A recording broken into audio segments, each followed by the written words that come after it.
Welcome everyone to the Small is Bountiful webinar, and a special welcome to those who joined us yesterday. Glad to have you back. My name is Ratana Chimpakdi of the Too Big to Ignore Global Partnership for Small-Scale Fisheries. I am speaking from St. John's, Newfoundland in Canada. The event is organized as part of the World Oceans Day 2020 to celebrate the importance and contribution of small-scale fisheries to ocean sustainability and innovation. We are emphasizing small-scale fisheries in the context of ocean sustainability because small-scale fisheries are not only too big to ignore, but they are also too important to fail. The event of this scale cannot happen without the effort of many people. We would like to acknowledge all the partner organizations, team members, staff, volunteers, and students, as well as the funders for the wonderful support. Yesterday, we heard many interesting stories about what happened to small-scale fisheries around the world as the result of COVID-19. And thanks to the active participation of the audience, we had great discussion about what we need to consider to alleviate the impacts, especially to the most marginalized and vulnerable sector in the fisheries. Access of small-scale fisheries to resources and markets is certainly affected by COVID-19, but there are many other challenges to overcome in order to secure the access and achieve SDG 14B. This is the topic of today's webinar. Tomorrow, we will broaden the discussion to other sustainable development goals, recognizing that small-scale fisheries are connected to land-based communities and other sectors of the society. On Thursday, we would hear about how to use the small-scale fisheries guidelines as an instrument to help secure the rights of small-scale fisheries, especially from the human rights perspective.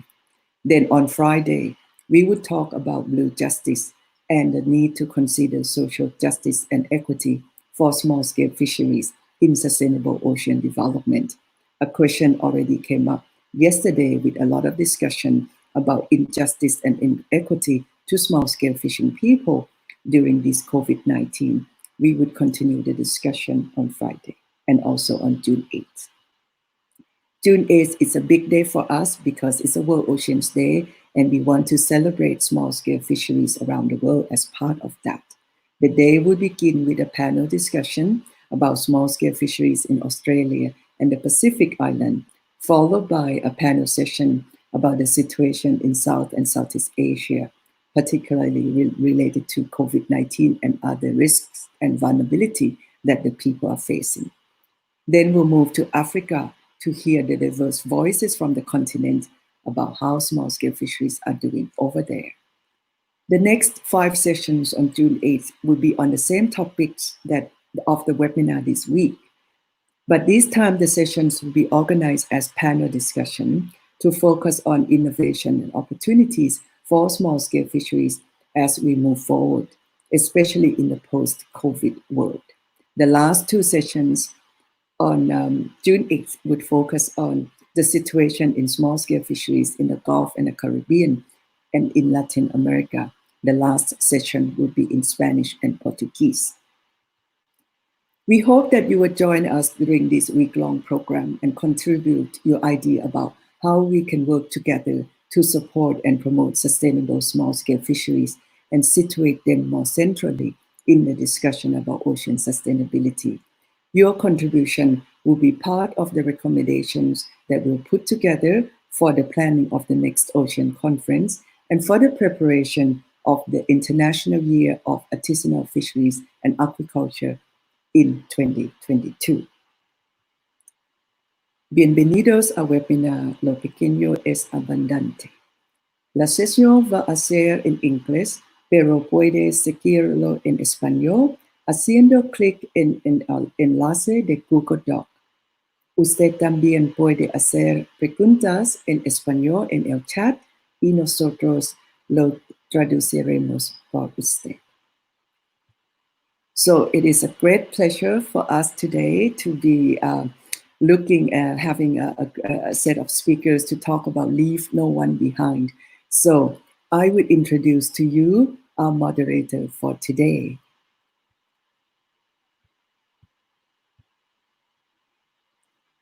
Welcome, George, to the program. George Stoll is an assistant professor of marine policy in the School of Marine Science at the University of Maine.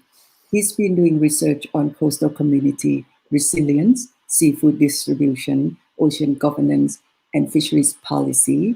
So I would now turn the platform to George to take it from here. Thank you very much and enjoy the program, everyone.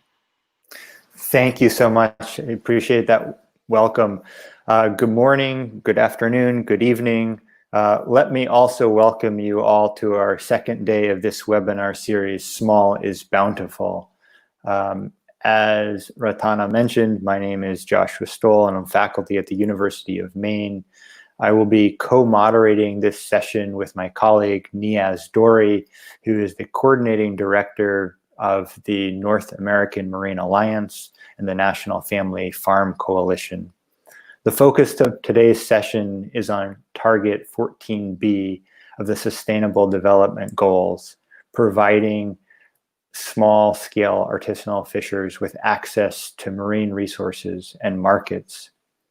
This session will begin with a presentation on how human rights data can help nations address this critically important target. The subsequent sessions and presentations will discuss challenges and opportunities in implementing SDG Target 14B with examples from around the world. Following our presentations, we'll have an open session with questions and discussions, and we encourage you throughout the presentations to post your questions and comments in the dialogue box. For today's webinar, we have 4 speakers, and it's my pleasure to introduce them now. I'll give you a brief bios for each of them and then turn the floor over to them. The first presenter is Sophie Hansen. She is an advisor for the Danish Institute for Human Rights. Since the adoption of the 2030 Agenda in 2015, she and her colleagues have been leading the way to show concrete links between human rights and the Sustainable Development Goals and to operationalize this mutually reinforcing connection in its implementation. In this context, Sophia works to promote human rights in fisheries and aquaculture by documenting and addressing human rights implications to promote the sustainable development of these important sectors. Our second speaker is Christina Pita, who also presented yesterday. She is a senior researcher at the Center of Environmental and Marine Studies and the University of Aveiro in Portugal. She has been engaged in several projects and has published extensively in small-scale fisheries, sustainable use of marine resources, market initiatives for small-scale fisheries production, fisheries governance, and coastal development. Our third speaker is Alicia said, and she recently finished her postdoc at the French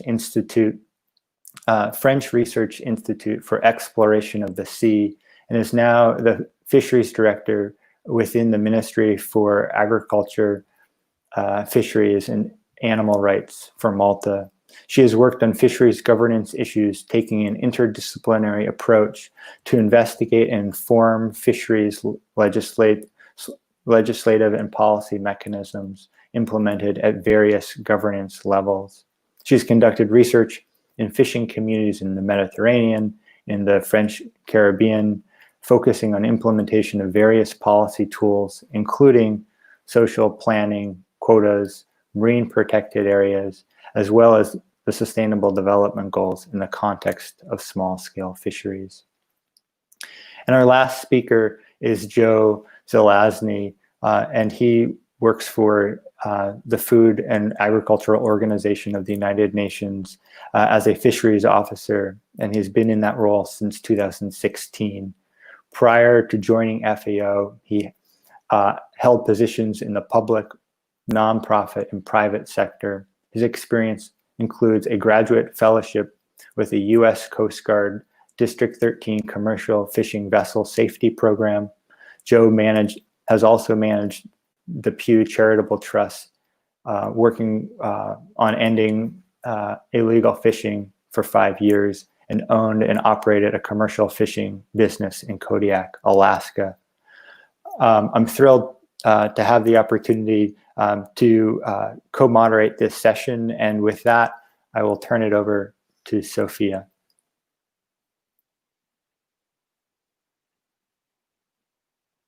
Thank you very much for this opportunity to speak and for the introduction.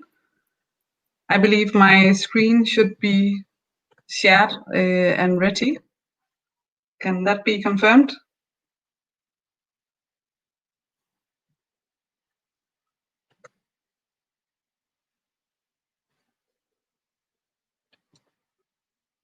I'm waiting for... We can hear you well, yes. Yes. All you have to do is make your presentation go live. Okay, and you can see my presentation now, right? Yes. Good. The SDGs seek to realize human rights of all and leave no one behind. And they are underpinned by human rights and labor standards. When we look at SDG Target 14B, it is important to note that it's directly underpinned by the SSF guidelines and related human rights standards. And the topic of this presentation is to show how human rights data can help us discover which standards and issues are to be addressed when we monitor and implement the SDG Target 14B. The target in itself has a bearing on a number of human rights, including the right to work and the right to food and health and adequate standard of living. The human rights standards and monitoring systems are actually rarely used to claim access to marine resources and secure livelihoods of small-scale fishers.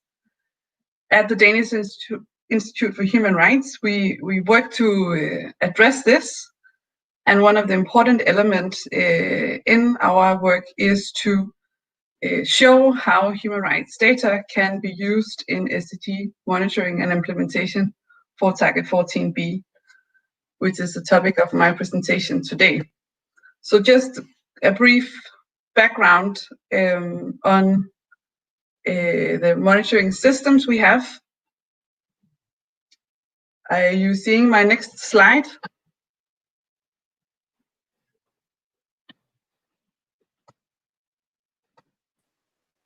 We can see you and hear you, yes. Good, thank you. So when we look at and understand human rights monitoring systems, we look at various levels. So there is the international level and the national level and regional level. And today I will zoom in on the international level and national level human rights monitoring systems. And I'm coming with some good news today. Actually, we can see that for SDG Target 14B, the International Human Rights Monitoring System has produced relevant data for SDG Target 14B for at least 72 countries. States have an obligation to implement human rights standards under the convention that they have ratified. They must protect and respect and fulfill these rights in their countries. And what we are looking at with the International Human Rights Monitoring System is a continuous and institutionalized mechanisms for monitoring the fulfillment of human rights at country level.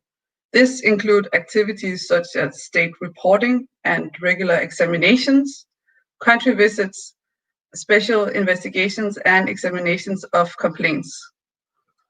These monitoring mechanisms can be a very important vehicle for national dialogue and accountability for human rights realization on the ground. When states report and participate in these monitoring mechanisms, they are expected to address the recommendations that they are accepting and report later in their progress in this regard in the next examination. There is a brief overview of some of the international human rights monitoring mechanisms, which include treaty bodies, which consist of committees of independent experts that monitor state respect, protect, and fulfillment of human rights under each of the conventions.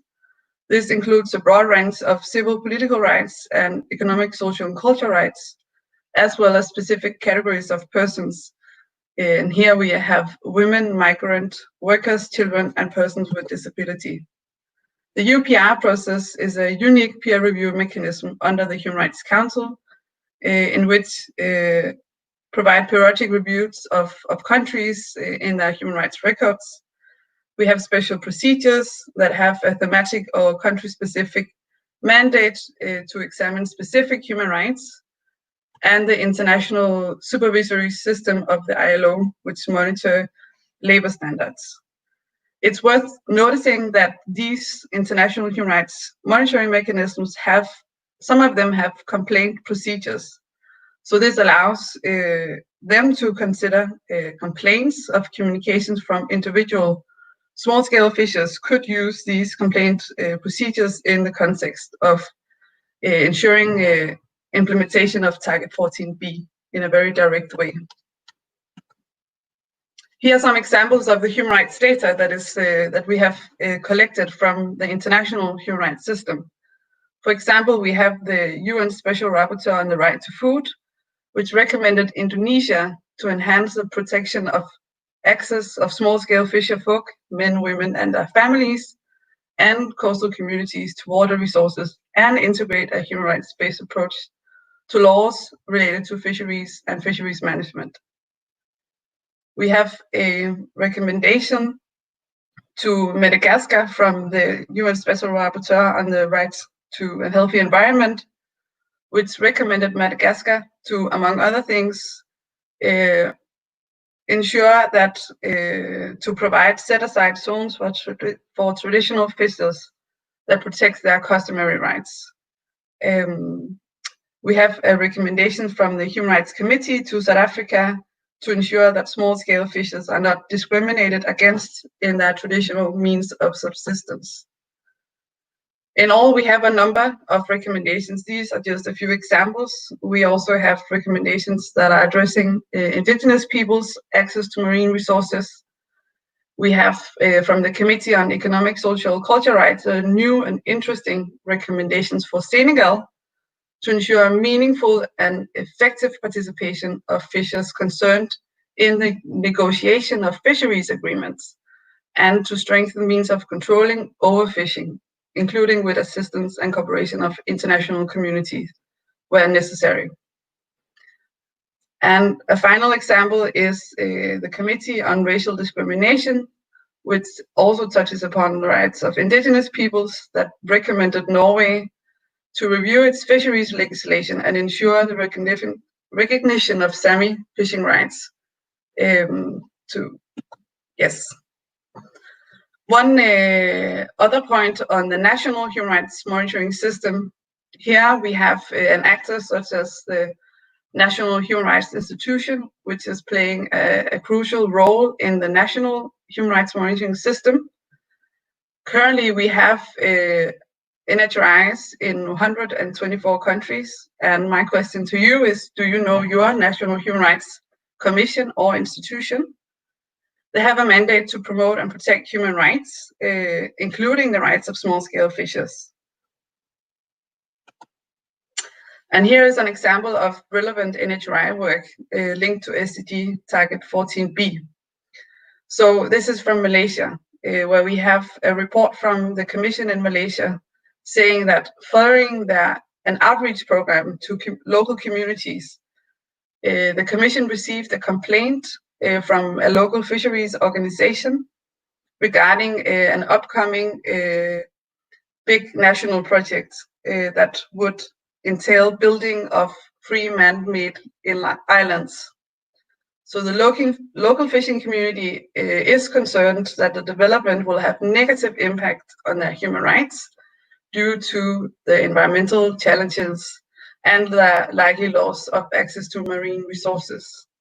So based on this communication from the fishing community, the NHRI followed this complaint by consulting with a range of stakeholders, including the fishing community, State Department, and developers, to gather more information and to further process the complaint. And here is the point. If the NHRI find that this project could cause human rights violation for the fishing community, the NHRI has the power to refer the matter to appropriate authorities and make any necessary recommendations. So in wrapping up, why use human rights data? Data from the human rights monitoring system can complement existing SDG Target 14b monitoring by identifying which human rights standards and issues that are underpin SDG Target 14b.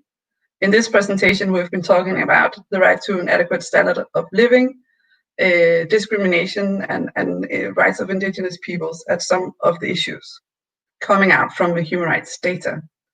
It helps to identify the vulnerable and marginalized groups in the small-scale fishing communities and the particular issues they have to gain or keep access to marine resources, which is particularly relevant for 14b.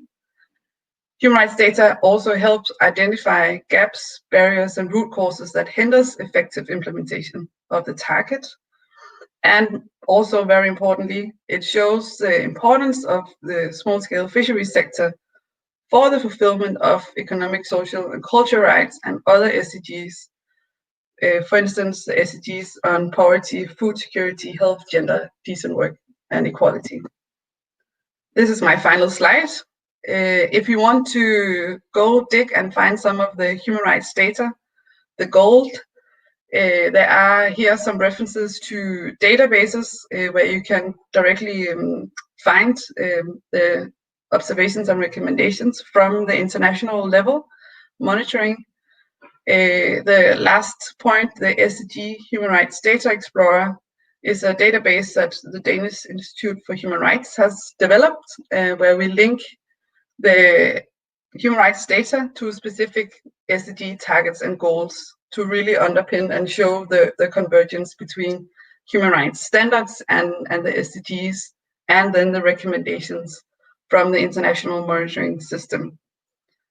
And you're most welcome to contact me and the Danish Institute for Human Rights. And thank you to TBTI and all our partners for this very important webinar. Thank you. Thank you so much. There are a couple questions that have been posted so far. I think what we'll do is we'll come back to those during the open session, but they are being recorded right now. So we are going to shift over to have Christina Pita present now. Thank you so much, Sophie.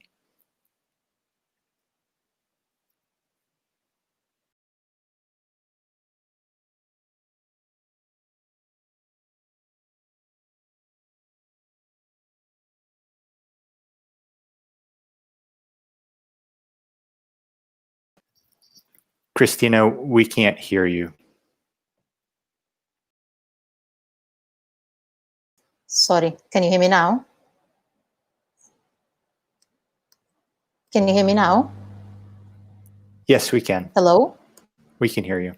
Yes, thank you. Sorry about that. Let me share again then. Oh, I'm not sure if it's sharing. I assume so. Okay, there we go.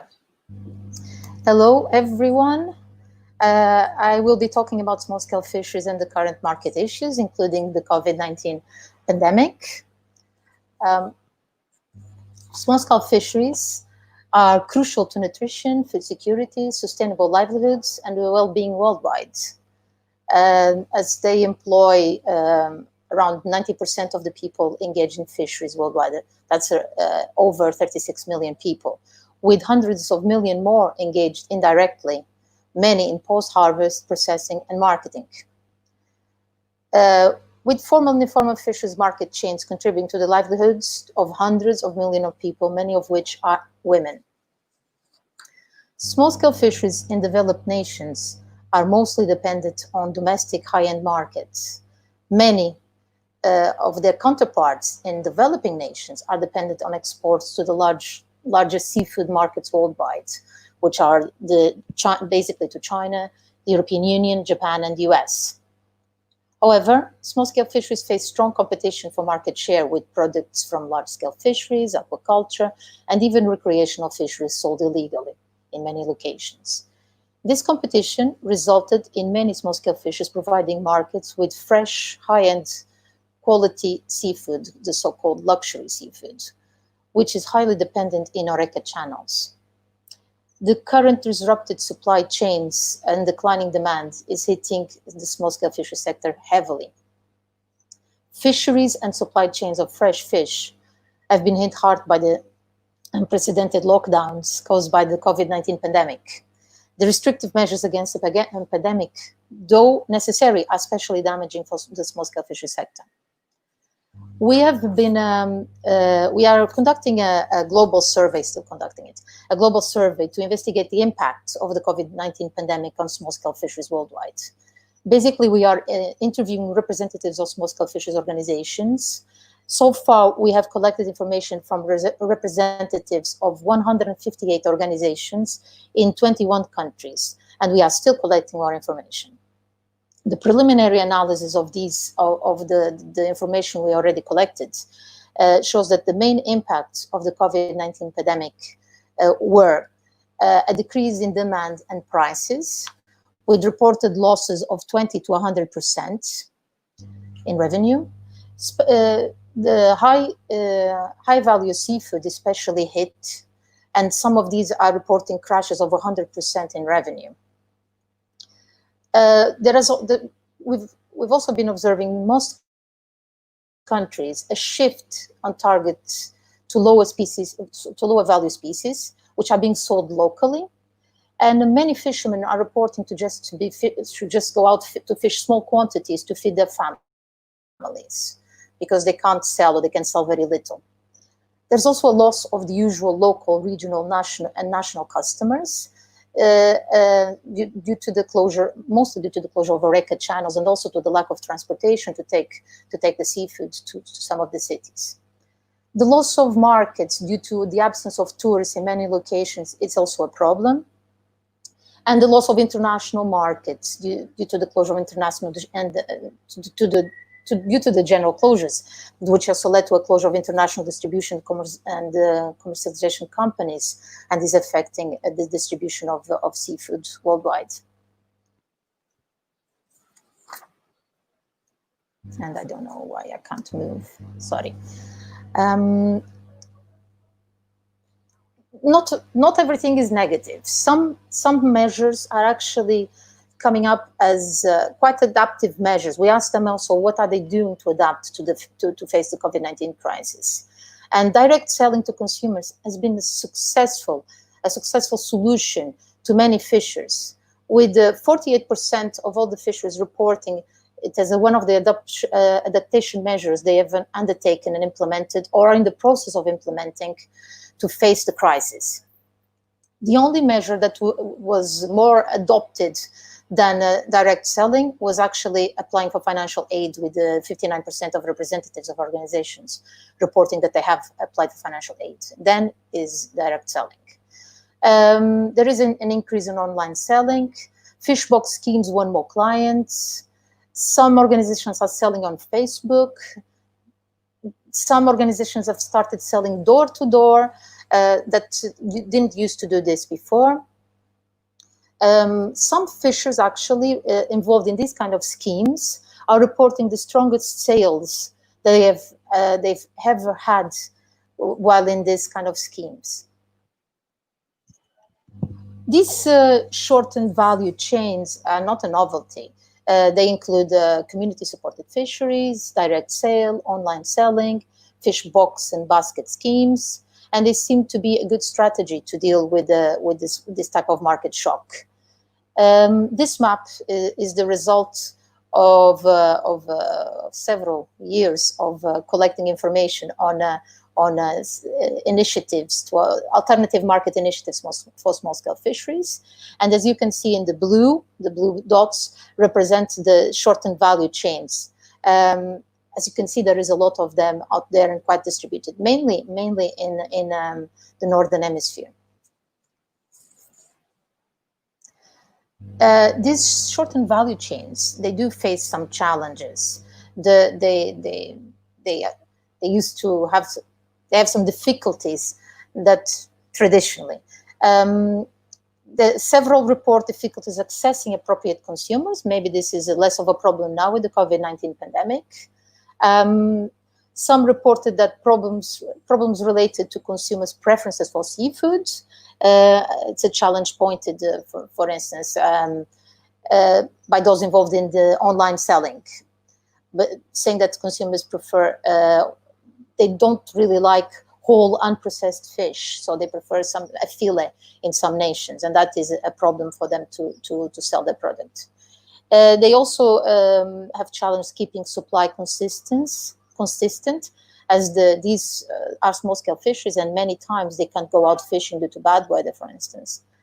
And there is a large startup cost for marketing, promoting, distribution and outreach. But maybe some of these financial aid that we are seeing now with the COVID-19 pandemic can actually help start some of these initiatives. Actually, the COVID pandemic has resulted in a few opportunities. For instance, it accelerated opportunities to implement innovative solutions. There is an increased interest by fishers on the technology, especially technology related to direct selling. It also created opportunities to create stronger links between harvesters and local communities and relocalize seafood systems in some locations. There is an increased interest of fishers to enter shortened value supply chain schemes. We've observed that in several locations. The public seems to be quite interested to support local sustainable small-scale fisheries operators, and that was also observed in many locations. And even governments are showing an interest in promoting domestic production. For instance, the Portuguese government has created a campaign called Feed Who Feeds You to promote the consumption of local and national products by the Portuguese consumers. This has also happened in Mexico, with the Mexican government and NGOs doing the same type of campaigns, and it's happening in a lot of other locations. This attempt at consuming more the national product, and that could help a lot small-scale fishing operations. Finally, I would finish and thank you all for listening. If you want any further information, please contact me. It was a short presentation, so do please contact me. If you wish to participate in the project collecting information about the impact of COVID-19 pandemic in small-scale fisheries, also please contact me. And finally, I would like to thank some of the project coordinators of the COVID PESC and the project, Sebastian Vilazante and Jose Pascual, and the 35 co-authors and the researchers that have been collecting all this information around the world, and representatives of the 158 small-scale fisheries organizations that took part replying to the questions. Thank you very much. Thank you, Christina. That was fantastic. Our next speaker is Alicia Said. I'm going to pull her presentation up right now. Welcome, and the floor is yours.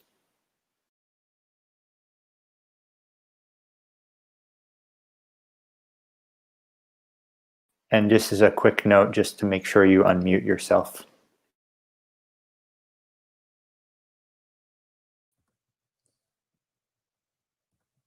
Hello, can you hear me now?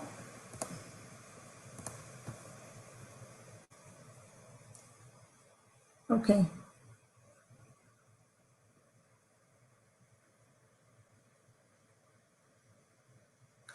Just waiting for your sign that you can hear me so I can proceed.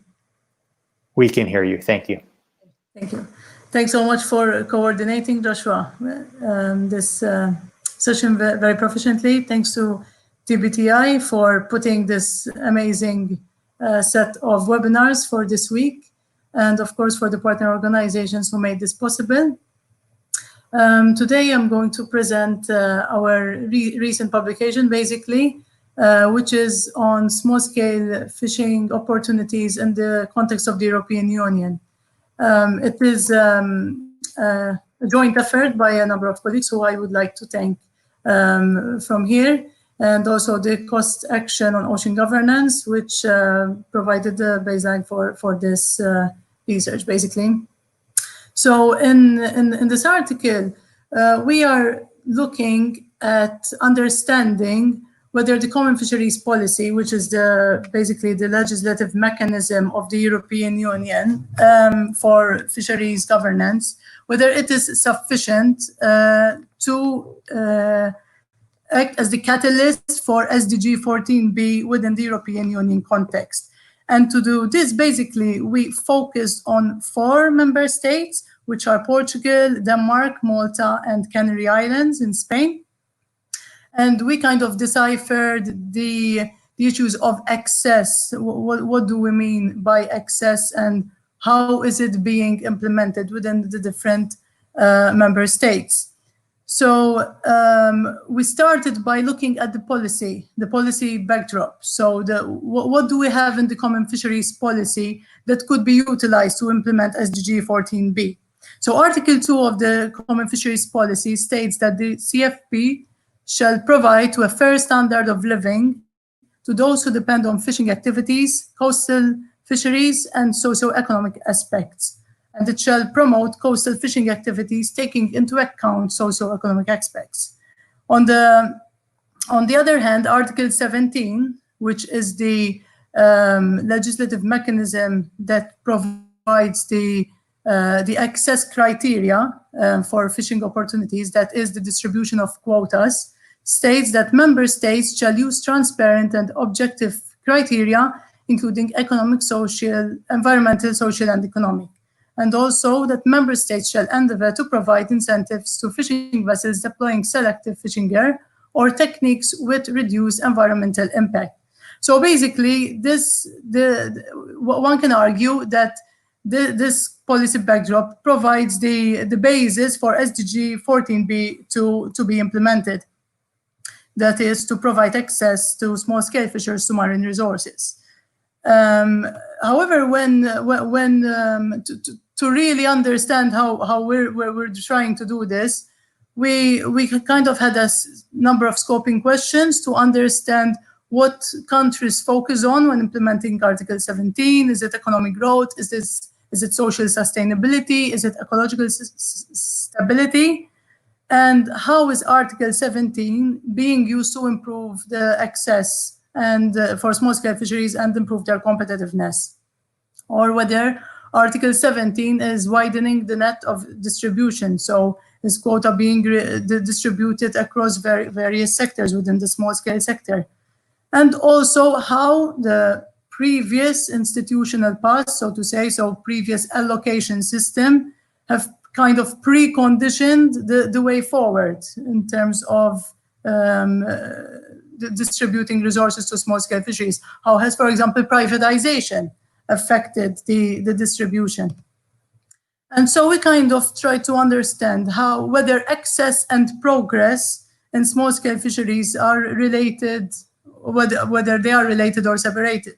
So how does the criteria for access relate to the fair standard of living for fishing-dependent communities? Or how has it improved the situation and progress of small-scale fisheries in the member state?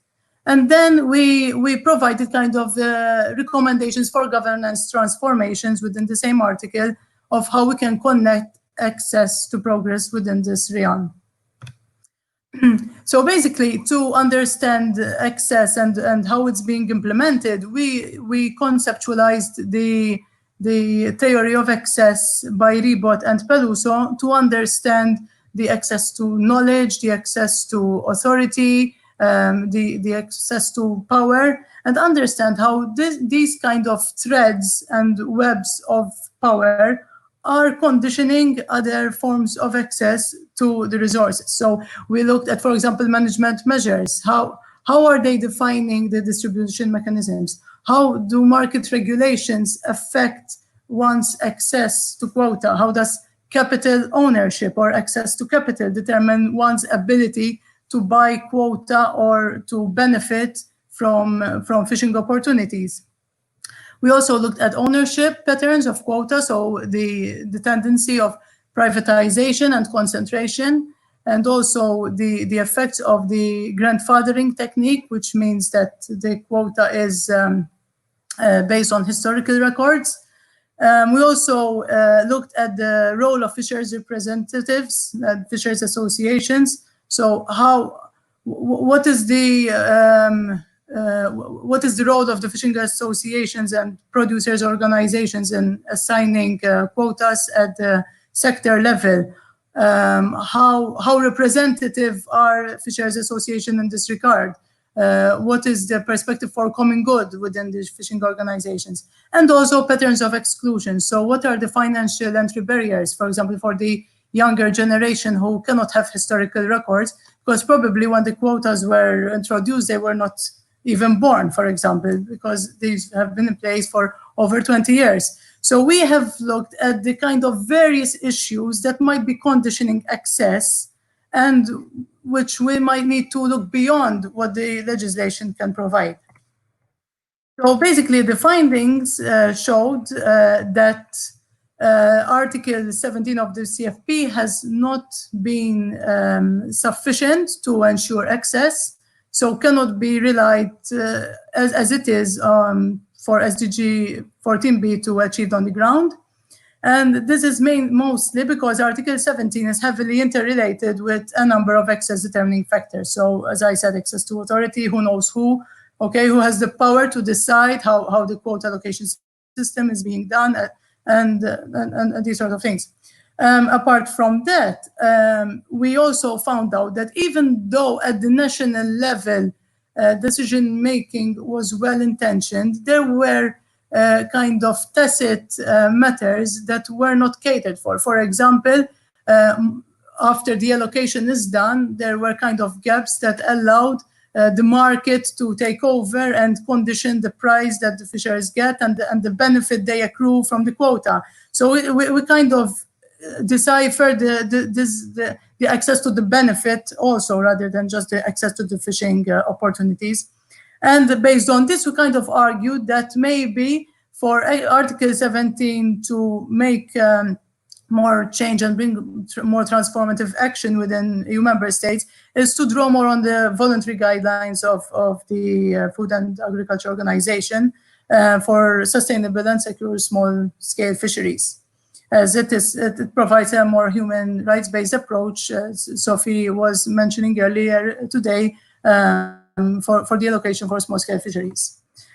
And basically, as a conclusion, we showed in this article that in truly affecting transformation, and when we're speaking of access, we need a wider fisheries governance lens to delve beneath the legislative text and to look closer at what needs to change and how. So, for example, the effect of the market on how allocation is done.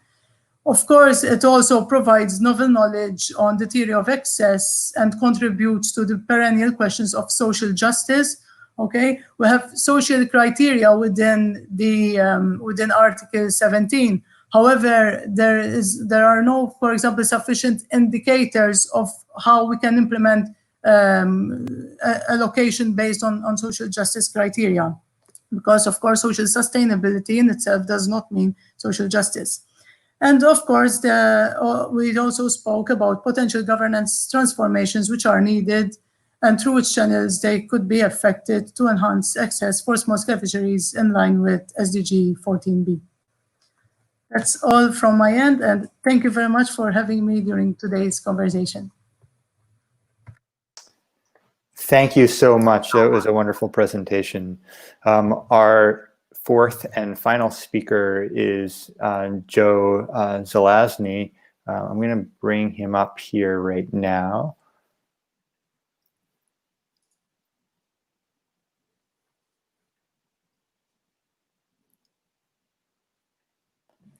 Joe, you should be all set. I see that you're unmuted, so take it away. Thank you. Great. Thanks very much, Josh. And good morning, good afternoon, everyone, as your situation may be. First, I'd just like to thank TBTI for organizing this fantastic series of webinars during what has become Virtual Ocean Week.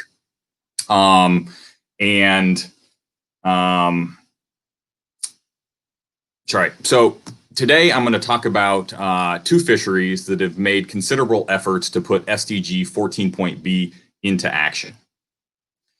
Both of these cases that I'll be presenting are featured in a new FAO technical paper that is due to be published any day. The title of this paper is Securing Sustainable Small-Scale Fisheries, Showcasing Applied Practices in Value Chains, Post-Harvest Operations, and Trade. This technical paper features 9 case studies from around the world that illustrate recommendations contained in the SSF guidelines. The purpose of compiling these case studies was to inform policies and programs to support the development of small-scale fisheries. And it is our hope that this paper will inspire small-scale fisheries proponents, including national governments, the research community, fisher organizations, CSOs, and NGOs to take action. We also hope that in some small way, this paper can help contribute to achievement of Target 14.B globally. Here you can see a list of the 9 case studies that are contained in the technical paper, and underlined are the 2 cases that I'll be discussing briefly today. The reason that I've chosen these 2 cases is that I think they present an interesting difference of perspectives. The first case is from a developed world context and features a bottom-up approach to achieving SDG 14B. The second case is a developing world context where the initiative was led by the national government. So the first case that I'll be discussing today is the Kodiak Jig Initiative, ensuring viability of the small boat jig fleet through market and policy solutions. Kodiak is a group of islands located off of the southwest coast of Alaska. They are remote, inaccessible, and sparsely populated. The entire population of the archipelago is approximately 10,000 people, the majority of whom are concentrated in the port city of Kodiak. The city of Kodiak is the 2nd largest fisheries port in the United States in terms of landing, and fishing is a mainstay of the local economy, accounting for approximately 40% of all jobs. However, local access and participation in commercial fisheries has been in decline over the past decade. And this is a concern not only for the community of Kodiak, but for coastal communities throughout the state of Alaska. One of the primary reasons for this decline is increasing costs of gaining access to these fisheries. So, in this case, a group of local fishermen decided that they were going to mount a campaign of sustained engagement with the decision-making body that manages access to ground fish. In this case, the North Pacific Fisheries Management Council. They did this with the technical and financial support of 2 organizations, the Alaska Marine Conservation Council, which is a state-based NGO that advocates on behalf of coastal fishing communities, and the AJA, or the Alaska Jig Association, which is a fisher organization that promotes the specific gear type, jig fishing, which targets ground fish. The fruits of their labor resulted in a quota set aside, essentially a portion of the total allowable catch that can be accessed by small boat jig fishermen without the need to purchase quota or a limited entry license, essentially removing the financial barrier to entry. However, shortly after they achieved the quota set aside, something unexpected happened, and the dockside price of Pacific cod and rockfish, the primary target species of the jig fishery, fell due to global market conditions beyond the control of anybody involved in the fishery. And so the fishermen of Kodiak decided to establish a new business and created Kodiak Jig Seafood brand. Through this brand, they decided that they would compete on quality and on the sustainability of the fishery rather than on volume, as the majority of the ground fish fleet does. They improved handling techniques to ensure that they were producing the highest possible quality product, and they overcame processing challenges in the port to find custom processors that were willing to make products that met their specific demands. In doing this, they were able to reach niche markets and increase the dockside value of their landings, ensuring the financial and environmental sustainability of the fishery. Next, I would like to present the case of state-led fisheries development, enabling access to resources and markets in the Maldives pole and line skipjack tuna fishery. The Maldives is a collection of atolls in the Indian Ocean. It is a country whose marine environment is far, far larger than its land-based environment, and so which has historically relied heavily on marine resources for its prosperity and livelihoods. The pole and line tuna fishery is both the oldest and the largest fishery in the Maldives. And the tuna fishery as a whole constitutes 67% of national exports, between 4 and 12% of GDP of the country over the last 10 years. It employs 11% of the labor force, and it provides 80% of the total animal protein intake of citizens of the Maldives. So I think that these numbers clearly illustrate the strategic significance and importance of this fishery to the country.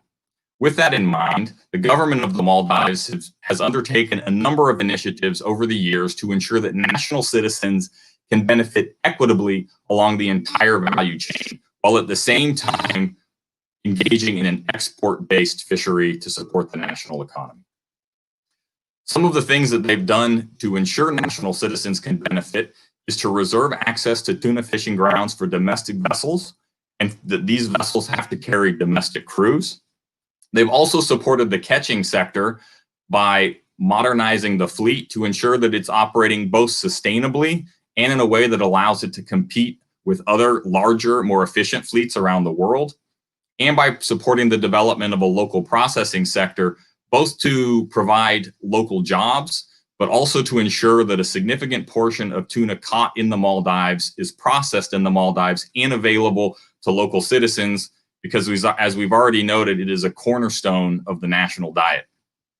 And last but not least, they have a program that sets both a price premium for tuna that is exported and a minimum base price for domestic tuna sales. This program allows fishers working in the sector, both catching and processing, to earn a fair living from working in the sector. It makes the sector, something that people want to work in, and it allows the people that work in the sector to continue to be pillars of their community and for fishing to continue to be part of the cultural identity of the Maldives. In terms of access to market, it's important to note that tuna is a global commodity. It therefore has to compete, that is, tuna produced in the Maldives has to compete with vertically integrated companies that can produce the same product at a lower price and in larger quantities. And so the Maldives has done this by focusing on the sustainability of their fishery. They've put in place robust fisheries management mechanisms nationally, and they've also shown leadership by engaging in the regional fisheries body responsible for managing tuna in the Indian Ocean, the Indian Ocean Tuna Commission. They've also put in place digital transparency systems that allow their products to be traced throughout the value chain, something that's demanded by the global marketplace. And they supported the domestic processing sector, both technically and financially, in achieving MSC certification, which has allowed the Maldives products to enter markets that are willing to pay a premium for a sustainable tuna product. In conclusion, I would just like to note that SDG 14B doesn't have to be a one-size-fits-all objective. It can be achieved at different scales, as we've seen here in these two examples. I'd also like to note that collaboration and partnership is absolutely essential for anybody that wants to advance toward achieving SDG 14B. Now, access to markets and access to resources is very much two sides of the same coin. However, often different government authorities and different industry players operate in these two segments of the market. And so working together is absolutely essential. And finally, the SSF guidelines provide a framework and valuable recommendations for achieving SDG 14B. Thank you very much. And I would like to close with just thanking everybody that was involved in the development of this latest technical paper, and in particular, the two organizations that were responsible for developing the cases that I've presented, the International Pole and Line Foundation and the Alaska Marine Conservation Council, as well as their authors. Thank you very much. Thank you, Joe. That was a great presentation. At this point, I'm going to invite all of the speakers to join us on this virtual panel. So I will just add everyone here.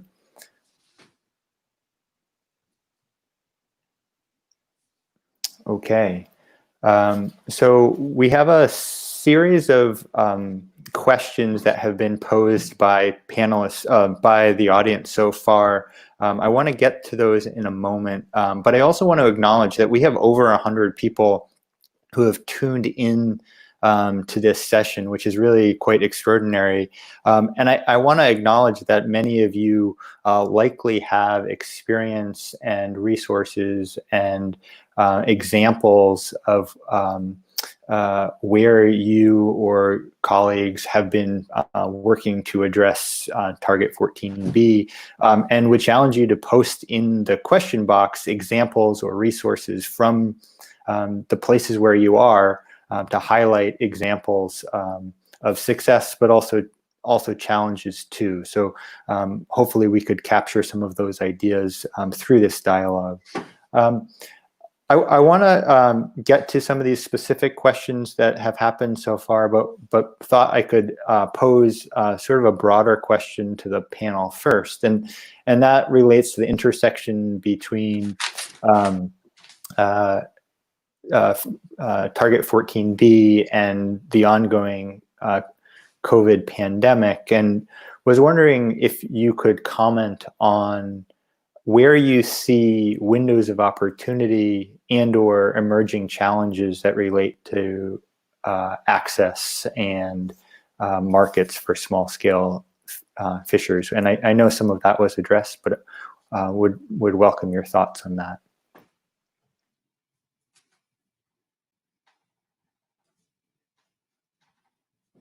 How do we go? I'm unmuted. Should I just go first? Please go ahead. Okay, thanks. Sorry, that's working out our queuing here in this new technology. Thanks, Josh, for that question.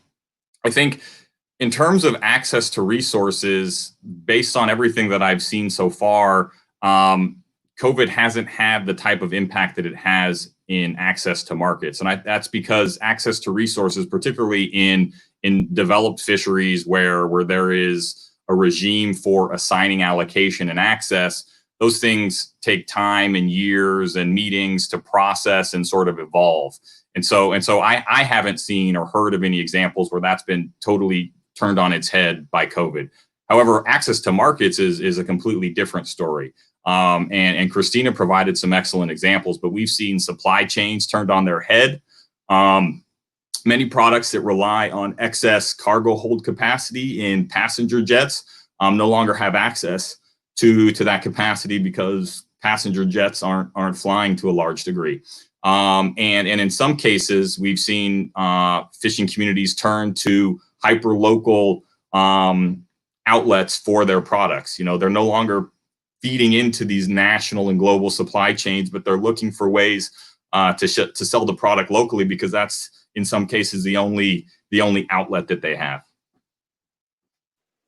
Thank you. Any other comments from our panel? Maybe, hello, sorry. Took me some time to unmute and also to understand the order like Joe. I actually just touched the surface today a bit because yesterday I gave an entire talk about the impact of COVID-19 on markets. So I thought it would be a bit repetitive to go into a lot of depth, but if people want to see, they can always go back. It's all online. The webinars are online. I agree with Joe.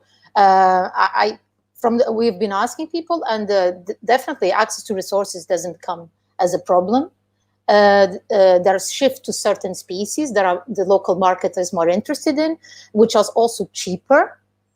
And lots of people, like for instance in Mexico, they report they're leaving the high-end species in the water to be fished later because they want to export the lobster to the United States, and at the moment they can't export, so they're not targeting that. The local market doesn't want lobster, so they're targeting cheaper species that the market is willing to buy. So I would not say, I'm with Joe, I would say there's not a big impact on access to resources, but the access to markets definitely, yes, for all the reasons.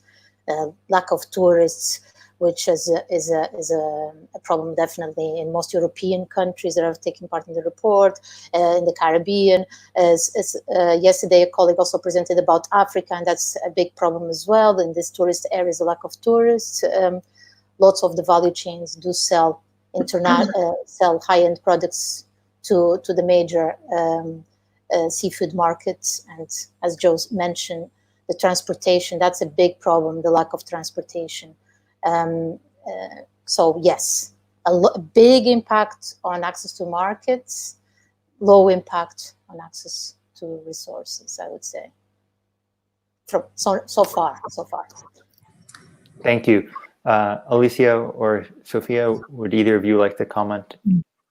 Yeah, so the way I saw it, it's more of the markets have affected the way fishers are accessing the resource now, because if they are not going to make the profits, then it's used as going fishing or targeting the same amount of resources as they used to.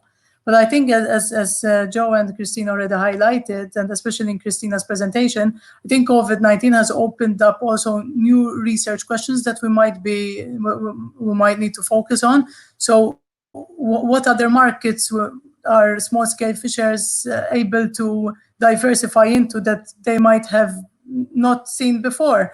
So where are we too focused on, for example, ensuring consistency and not reimagining how markets could be, adapted to in a different way now after COVID-19? I think I would consider it as an experimental phase as well, this COVID-19, because it has kind of opened up new questions of where we should be looking for new opportunities for small-scale fishers as well.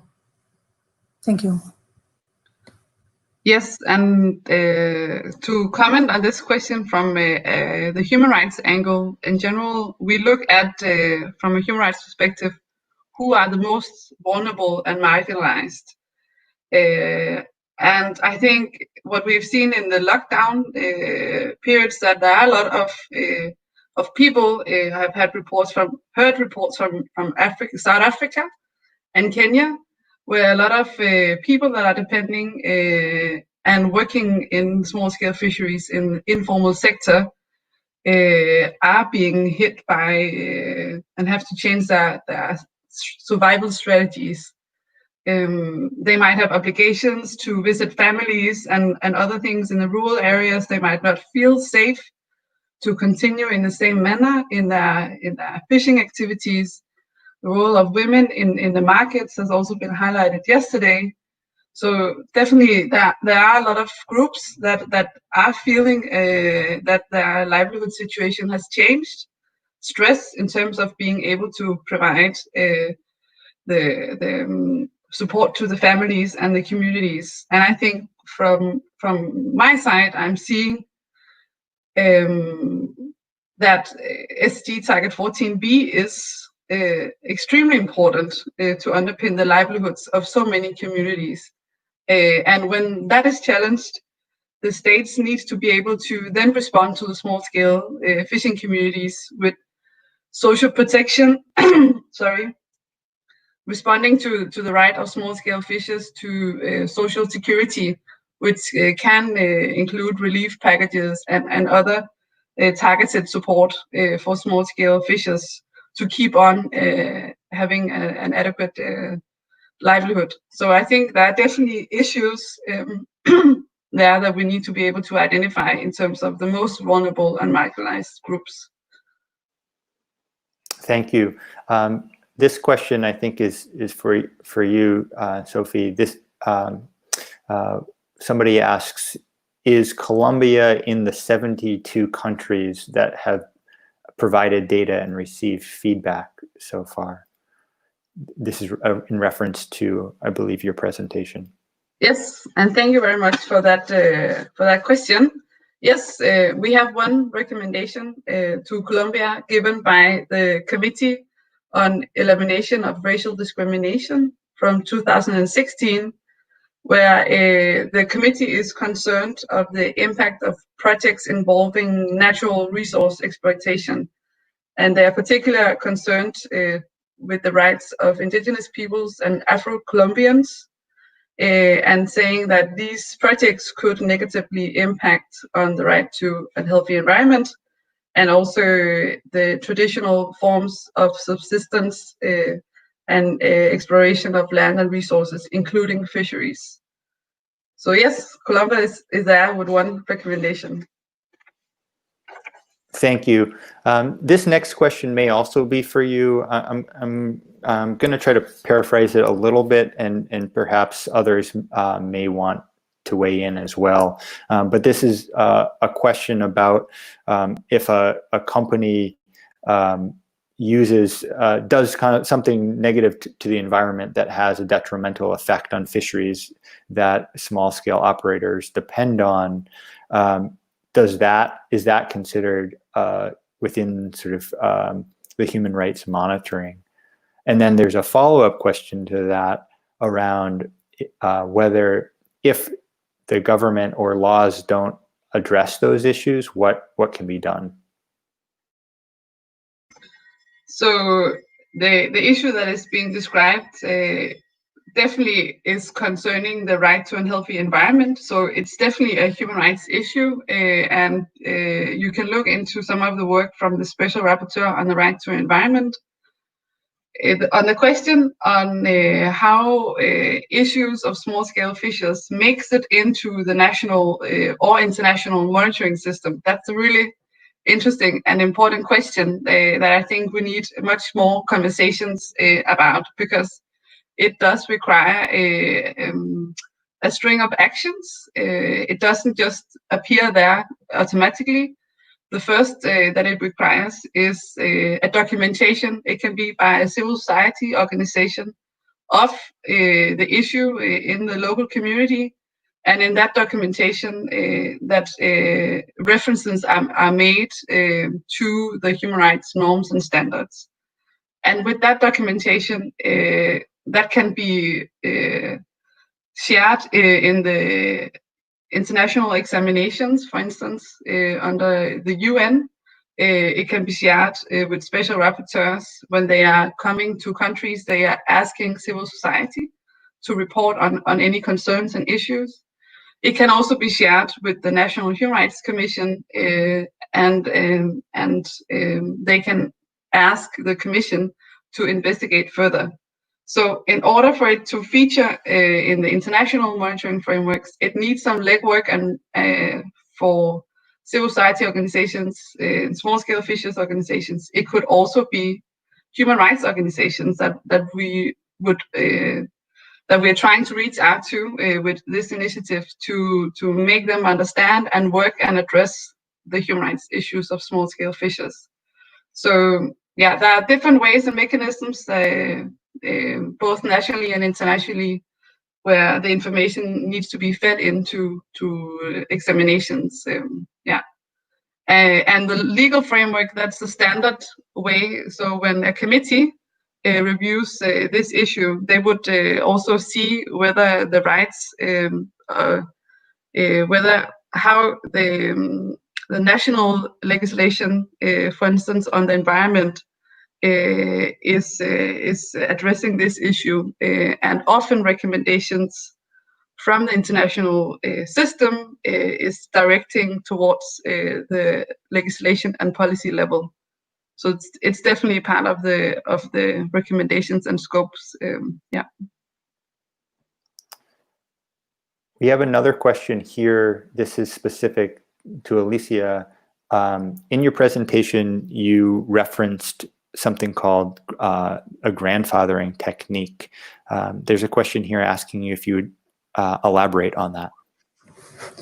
Yes, by all means. So yeah, so by grandfathering technique, we mean that the fishing opportunities or the entitlement to a quota is going from the father to the son to the son. So it's kind of goes through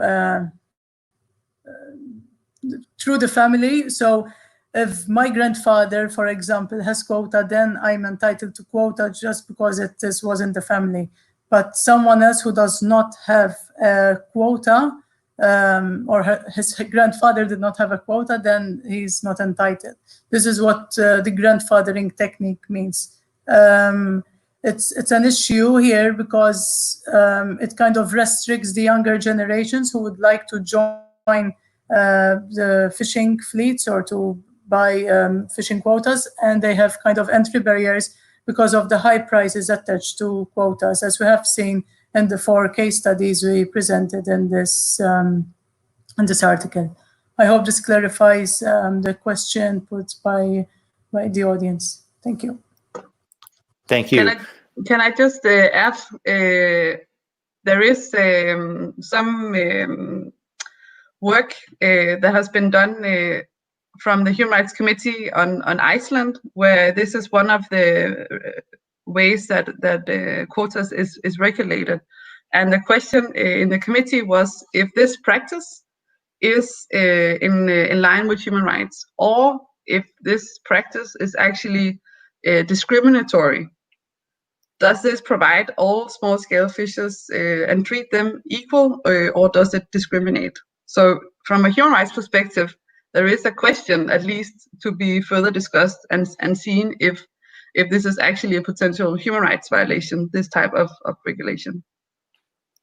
Because, I don't want to stretch this long, but I think it all depends on when the quota and the allocation system starts, because then that's where, so the question is what were the legislative acts back when it was formed, and kind of, so the question, the answer to the question might even have to be dated to 30 years back. But now with the new human rights approaches you're mentioning, it kind of gives it more now basis to be investigated in a more within the human rights perspective.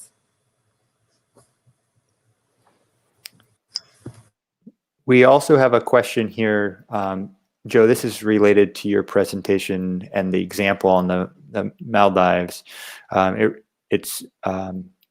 person asks, by making export tuna more profitable, does the dual price, sort of the minimum base price for local plus premium for export, reduce the availability and quality of locally available tuna? Thanks, Josh, and thanks for the question. So in practice, there's been no indication that there's any reduction in availability of tuna locally. As I mentioned, skipjack tuna makes up approximately 85% of the caloric intake of animal protein in the Maldives, and that's actually been increasing. So tuna is available. It does have an impact on the quality of tuna because the tuna sector, the skipjack sector, has been set up to be export oriented. And because there are certain markets that are willing to pay a premium price for pole and line caught, MSC certified skipjack tuna, the highest quality tuna goes into that product segment and is exported. That said, there is still high quality tuna in the Maldives, and this is, of course, commercialized tuna that we're talking about. Many of the communities in the Maldives also go out and catch their own tuna with hand lines from the shore or in small boats. And then there's also a barter and trade system among captains and crew on these vessels. So there.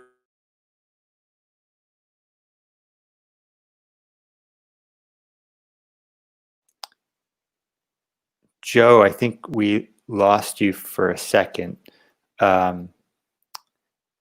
Hopefully we get your connection back here.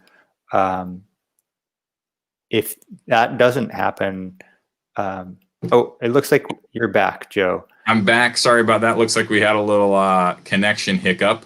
So in conclusion, there's no indication that there are tuna shortage issues in the Maldives. There is high quality tuna available, irrespective of the price setting and some of the price supporting that the government has put in place. And like I said, that's really to ensure that the sector is interesting for locals to work in. They want the sector to be key part of the economy, and so that's to provide an incentive for people to want to work in the sector, because you can earn a good living doing so. We have an important clarifying question here related to Target 14B, and it specifically mentions marine resources, but the question is, how does this relate to access to land-based freshwater resources and markets for small-scale artisanal fishers? I think that's a question that anyone on this panel is welcome to take on.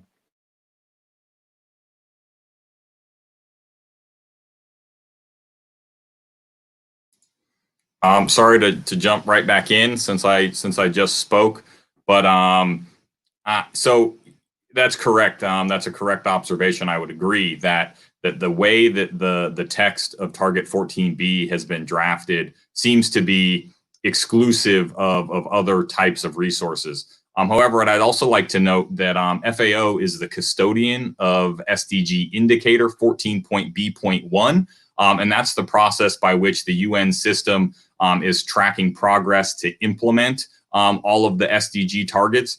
And so in our definition of the indicator, we've made that broader than just marine resources to include upland resources, to include freshwater resources. And I would also like to note that FAO has developed an e-learning course as a tool to help national governments.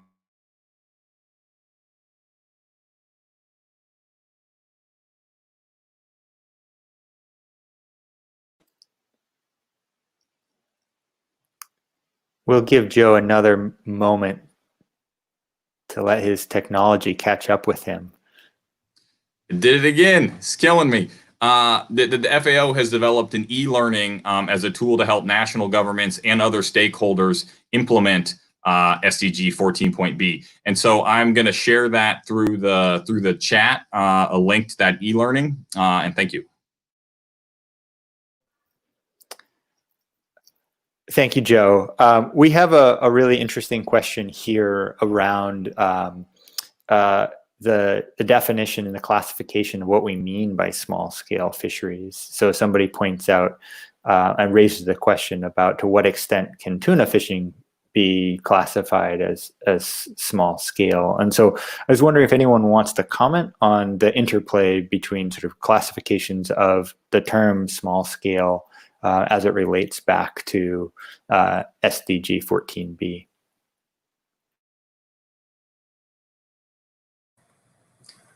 I can say something on that, given that we focused on bluefin tuna in our case, 2 of the case studies.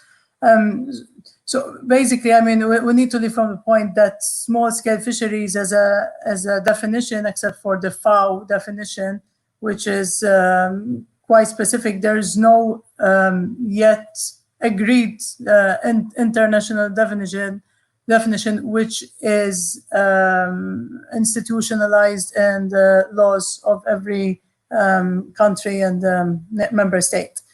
However, tuna fishing exists on various levels, right? So you have, for example, the purse seiners, which target and harvest tuna using nets, which are then taken to farms to be fattened. But on the other hand, you also have the long lines of small-scale nature using hook and line, or you have the one hook and one line fishery, which also targets tuna.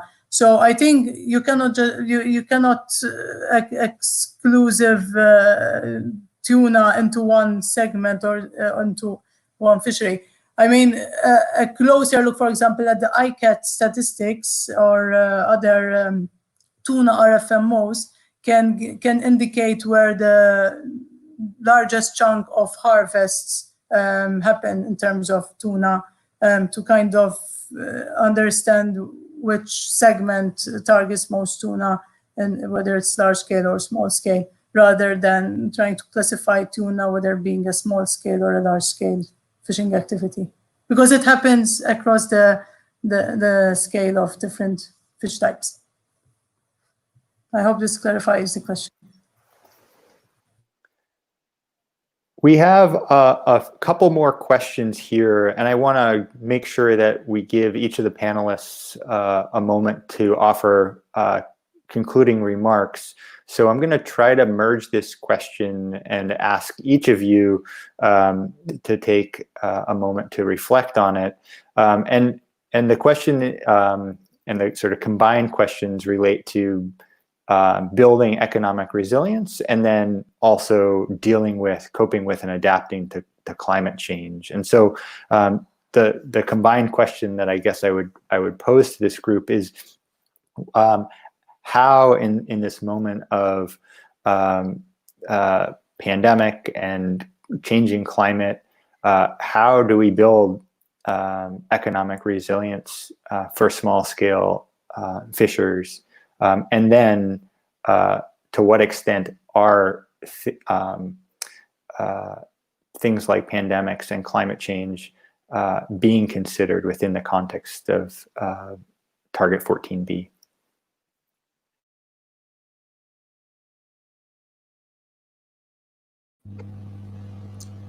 Maybe. Who was that? Can I? Well, just it's a $1 million question, isn't it? The hardest question for the end. Ending well. How do you build strategies for? What does it say? Strategies to build economic resilience. That's a difficult question. I think definitely the diversification is definitely an important to mitigate difficulties and for income stability, but there is some diversification in small scale fisheries in general associated to tourism, which in this case of the COVID-19 pandemic served zero in reality, because it's very many locations around the world associated to tourism. So in this case, it didn't work so well. It doesn't mean it won't work well with other problems, with other economic problems. Also, a kind of a generalist strategy, targeting, which is typical of the small-scale fisheries, targeting a multitude of species using different gears, tends to be a good strategy when you have a problem with a particular species that you can actually target something else. In this case, again, with the COVID-19, it served little, because the problem goes beyond that. It's a problem of closing the markets. So a strategy that maybe some colleagues yesterday reported that they've been doing in Mexico, some fishermen in Mexico, during the COVID-19 pandemic, they started transforming products. They started preserving the product. So smoking and this too, first, because it becomes a less perishable good, which is a good idea because you can actually keep it. So you're not so dependent on a kind of a live market. That's a good strategy, maybe also sometimes to deal with some economic problems. Thinking like that from the top of my head, it's a very difficult question. I come up with this diversification to other products, finding new markets. In this case, it seems like half of the fishermen in the survey we're doing are kind of going for direct selling strategies. So that's finding a new market, but close to your house. So targeting different species and using different gear, and sometimes also diversifying your sources of income tends to be a good strategy, not just focus on fisheries. Though that tends to be a focus on tourism many times, with now served very little. In summary, I can't really think about more, but I'm sure my colleagues can, and maybe I will after they speak. Great. Maybe one or two more responses to this, and then I'd like to give everyone a 1 minute sort of close, or even less. So one more response from our panel on this really big and complicated question. Yes, Sophie. Yes, how to build economic resilience and protect small-scale fishers against implications of climate change implement the SSF guidelines. And really, I mean, from a human rights perspective, we first would look at the policy and legal framework to ensure that there are no gaps and areas that are discriminating certain groups of small-scale fishers, so that the communities who really, I mean, to really understand also for fisheries ministries and other, how significant this sector is for the fulfillment of a long list of human rights, and really develop the sector further from that perspective. How can the sector help us to reduce poverty and create decent livelihoods? Then it means your mindset in terms of regulation puts the small-scale fishers in center and see what needs to be done to support their access and resilience also against climate change. So what specific targeted interventions do we need to reach those that are furthest behind, that are excluded from the sector already? And when there are external shocks, what sort of support system can there be? And that can also be community level. It's human rights always says that state have to do this, but it takes a whole community as well. So really understanding the root causes of this vulnerability and develop programs that can address it so it can be more sustainable. Thank you. I'd like to give each of you 30 seconds or so to offer a final remark or comment. Joe, I'm wondering if I could start with you and work my way backwards through our list of speakers. That will then, and then hand it back to Ratana to close things. Yeah, that would be great. Thanks, Josh.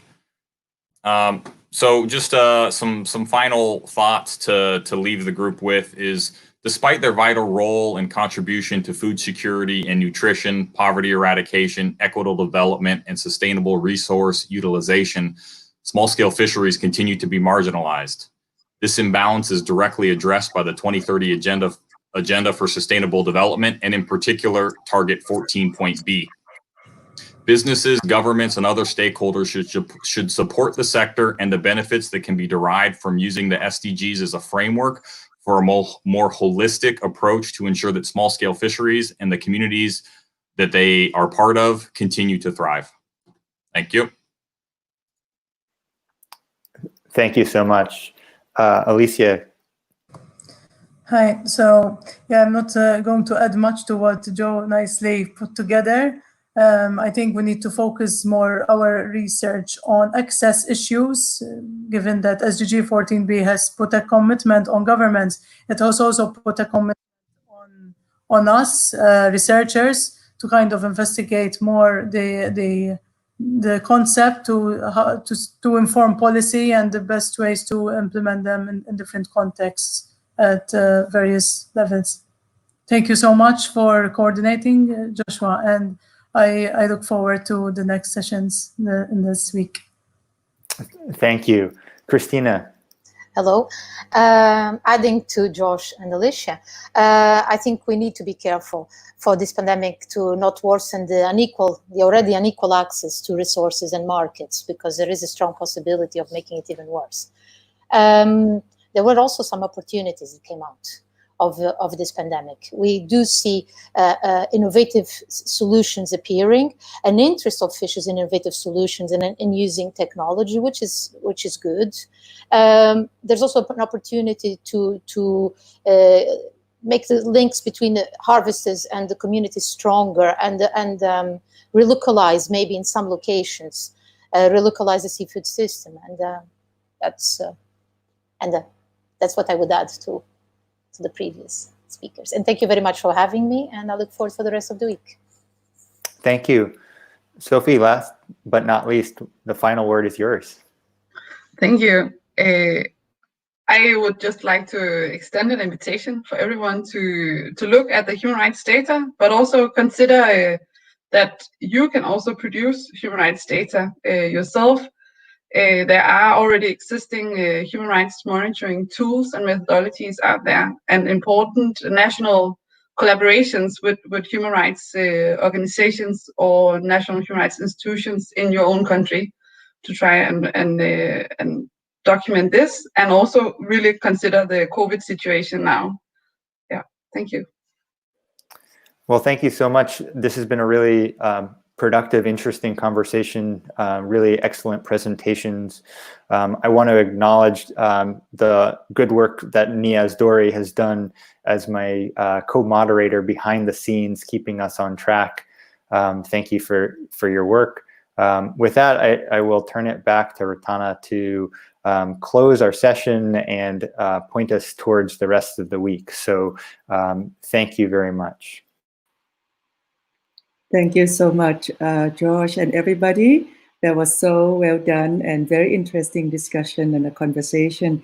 So thanks for bringing up this very important topic. You know, we have SDG 14B as one of the targets, but how to really implement it and really achieve the goal, overall goal, which is leave no one behind.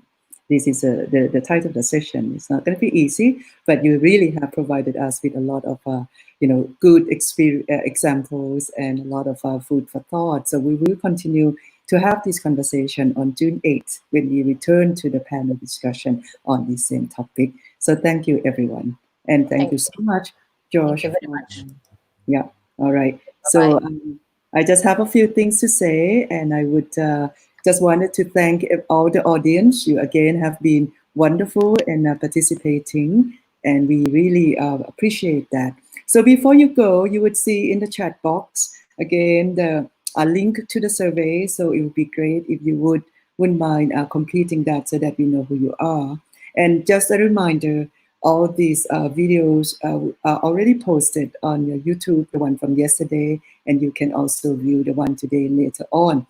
So please do join us again tomorrow. And there's a playlist on TBTI YouTube now has also included other information about small-scale fisheries that you might find interesting. So we invite you to take a look at that and hope to see you tomorrow, same time.